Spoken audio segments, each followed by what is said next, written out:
സല്ലല്ലാഹു അലാ മുഹമ്മദ് സല്ലല്ലാഹു അലൈഹി വസല്ലം. സല്ലല്ലാഹു അലാ മുഹമ്മദ് സല്ലല്ലാഹു അലൈഹി വസല്ലം. പറഞ്ഞാൽ സോഷ്യൽ മീഡിയകൾ നാളെ ചിലപ്പോ പറയും, മുസ്ലിയാരെ നിങ്ങൾ ഏത് ലോകത്താ ജീവിക്കുന്നത്? എന്റെ കാസർഗോഡ് ജില്ലയിലെ പ്രിയപ്പെട്ട ഉപ്പമാരെ, അത് കേൾക്കുന്ന ഉമ്മമാരെ, കാസർഗോഡ് ജില്ല എന്ന് പറയുന്നത് ദീനീപരമായി വലിയ ഉന്നതിയിൽ നിൽക്കുന്ന ഒരു നാടാണ്. മഹാന്മാരായ ഔലിയാക്കളെ സ്നേഹിക്കുന്ന ഒരു നാടാണ്. മഹാന്മാരായ ആലിമീങ്ങളെ സ്നേഹിക്കുന്ന ഒരു നാടാണ്. മഹാന്മാരായ സയ്യിദന്മാരോട് വലിയ ആദരവ് പുലർത്തുന്ന ഒരു നാടാണ്.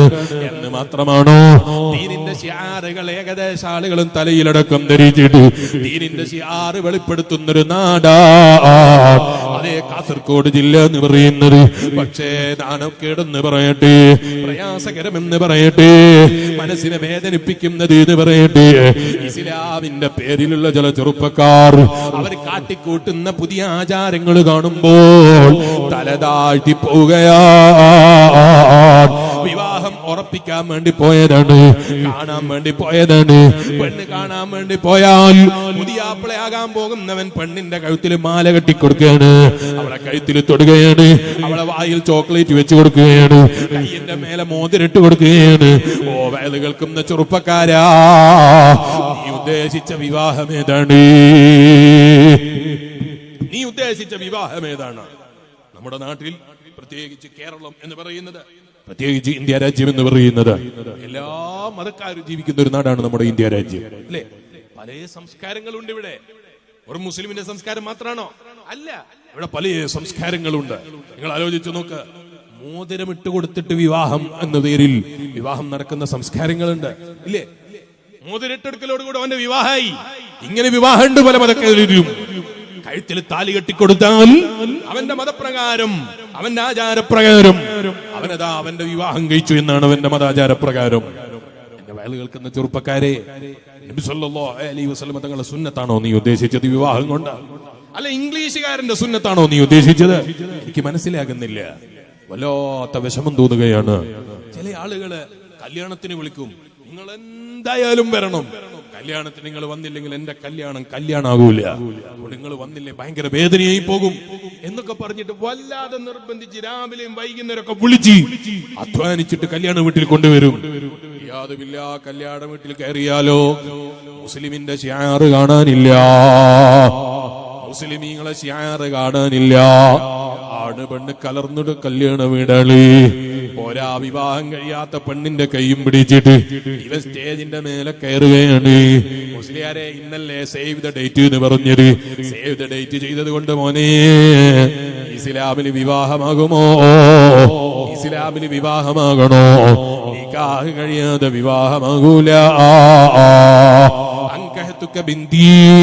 എന്റെ മകളെ ഞാൻ നിനക്ക് വിവാഹം ചെയ്തു തന്നു, കൂട്ടിച്ചേർത്ത് തന്നു എന്ന് പ്രഖ്യാപിക്കുകയും നേരപ്പുറത്തിരിക്കുന്നവൻ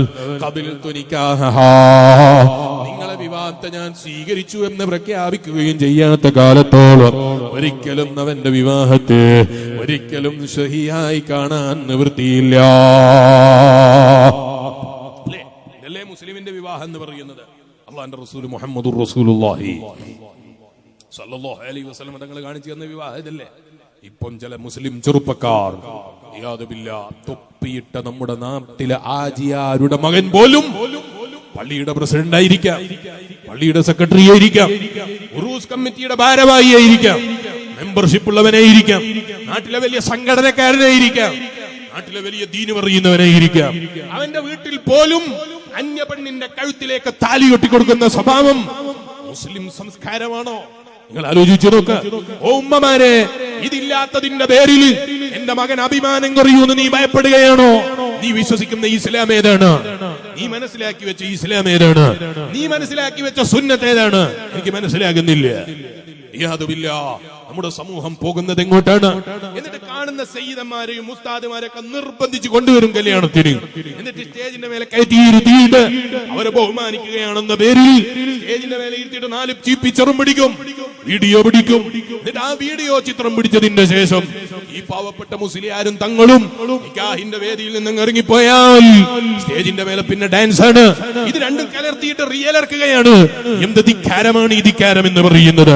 ആരോടാണ് ഈ ധിക്കാരം കാണിക്കുന്നത്?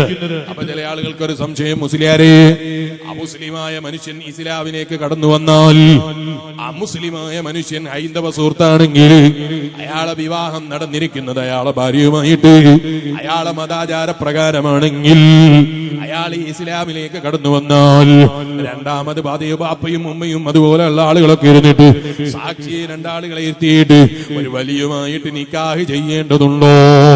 ഇല്ല, ഇല്ല. ശാഫി മദ്ഹബ് അനുസരിച്ച് അങ്ങനെ ഒരു വിവാഹം പിന്നെ ആവശ്യമില്ല. അവന്റെ മതാചാര പ്രകാരം അവന്റെ മതമനുസരിച്ചിട്ട് അവന്റെ വിവാഹം നടന്നിട്ടുണ്ടെങ്കിൽ അവൻ ഇസ്ലാമിലേക്ക് കടന്നു വന്നാൽ പിന്നൊരു വിവാഹത്തിന്റെ ആവശ്യമില്ല. എന്തുകൊണ്ട് ആവശ്യമില്ല? അവന്റെ മതാചാര പ്രകാരം അവന്റെ വിവാഹം റെഡിയാണ്. അതേ സ്ഥാനത്ത് ഒരു മുസ്ലിമിന് ഇത് മതിയോ? ഇല്ല, ഇല്ല. മുസ്ലിമാണോ അവന്റെ വിവാഹം സഹീഹ് ആകണമെങ്കിൽ അത് ഹബീബ് നബി മുഹമ്മദുർ റസൂലുള്ളാഹി സ്വല്ലല്ലാഹു അലൈഹി വസല്ലം നിങ്ങൾ പഠിപ്പിച്ചതുപോലെയാകണം. അതേ വരിയുണ്ടാകണം, രണ്ട് സാക്ഷികൾ ഉണ്ടാകണം, അവർ പരസ്പരം പറയണം, സാക്ഷികൾ കേൾക്കണം, സാക്ഷികളെ സാക്ഷ്യപ്പെടുത്തണം. അപ്പോഴേ ഇസ്ലാമിൽ വിവാഹമാകുന്നുള്ളൂ. എന്റെ ചെറുപ്പക്കാരെ, നമ്മൾ ആരെ പിന്തുടരണം? നമ്മളാ തീരുമാനിക്കേണ്ടത്. ഇംഗ്ലീഷുകാരനെയാണോ? ഇംഗ്ലീഷുകാരെ കണ്ടിട്ടില്ലേ നിങ്ങള്? വിവാഹം കഴിഞ്ഞിട്ടുണ്ടോ എന്ന് ചോദിച്ചാൽ വിവാഹം കഴിക്കാൻ തന്നെ തീരുമാനിച്ചിട്ടില്ല. മക്കൾ എത്ര ഉണ്ട് എന്ന് ചോദിച്ചാൽ 4, മക്കൾ എത്ര ഉണ്ട് എന്ന് ചോദിച്ചാൽ 5, മക്കൾ എത്ര ഉണ്ട് എന്ന് ചോദിച്ചാൽ 6. വിവാഹം കഴിയാതെ എങ്ങനെ മക്കൾ എന്ന് ചോദിച്ചാലോ അത് പരിശോധന കഴിഞ്ഞിട്ടില്ല. എപ്പോഴാ പരിശോധന കഴിയല്? ചിലപ്പം കബറിന്റെ ഉള്ളിലെത്തിയിട്ട് അല്ലേ? വിവാഹം കഴിയണമെന്നില്ല അവർക്ക് മക്കളാകാൻ. ഇതാണോ ഇസ്ലാമിന്റെ സംസ്കാരം എന്ന് പറയുന്നത്? ഇതാണോ മുസ്ലിമിന്റെ സംസ്കാരം എന്ന് പറയുന്നത്? ഓ വേല കേൾക്കുന്ന ചെറുപ്പക്കാരാ, ചെറിയ സന്തോഷ നിമിഷം വരുമ്പോഴേക്ക് അല്ലാഹനെ മറക്കുന്ന വിഡ്ഢികളായാൽ, ചെറിയ സന്തോഷ നിമിഷം കിട്ടുമ്പോഴേക്ക് ലോകത്തിന്റെ മുഴുവനും അധിപനായ അല്ലാഹ് തരുന്ന നിയമത്തിനെ കുറിച്ച് ബോധമില്ലാത്തവരായാൽ, അതിനെക്കുറിച്ച് ചിന്തയില്ലാത്തവരായാൽ നമ്മൾ എത്ര നാശം പിടിച്ചവരാ.